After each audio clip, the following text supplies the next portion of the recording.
Wednesday morning இந்த மாதிரி video போட்டு ரொம்ப நாள் ஆச்சு. எல்லோரும் எப்படி இருக்கீங்க? எல்லோரும் நல்லா இருக்கீங்கன்னு நம்புகிறேன். இந்த வருஷம் நியூ இயர் ஸ்டார்ட் ஆனதுலேருந்து பொங்கல் செலிப்ரேஷன் வரைக்குமே நல்லாவே ஸ்மூத்தாக தான் போயிட்டு இருந்தது. 3வது வாரம் தான் அந்த ட்விஸ்ட்டே காத்துட்டு இருந்தது. என் பொண்ணுக்கும் சரி, என் ஹஸ்பண்டுக்கும் சரி அடுத்தடுத்து உடம்பு சரியில்லாமல் போச்சு. என் பொண்ணுக்கு ஸ்டொமக் பெயின் இருந்தா. ஸோ அவளுக்கு டெஸ்ட் எடுத்து ரிப்போர்ட் எல்லாம் பார்த்ததுக்கப்புறம் தான் ஓரளவுக்கு நல்லா இருந்தது. இப்போ நல்லா இருக்கிறா, எந்த ப்ராப்ளமும் இல்லை.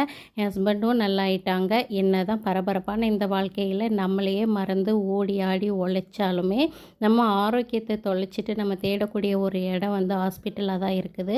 எந்த இடத்துல தொலைச்சோமோ அந்த இடத்துல தானே தேடணும். அதனால் நம்ம நல்ல காய்கறிகள் உணவுகளில் பேலன்ஸ்டாக நம்ம டயட் எடுத்துக்கிட்டோம் அப்படின்னா இந்த பிரச்சனை எதுவுமே இல்லை இல்லையா? அதனால் இந்த வருஷம் நியூ இயர் ரெசல்யூஷனே நான் அதை தான் ஆல்ரெடி எடுத்து வச்சுருந்தேன். கம்பல்சரி ஒரு காயை எடுத்துக்கணுன்றது தான் இந்த வருஷத்துக்கான ரெசல்யூஷன்.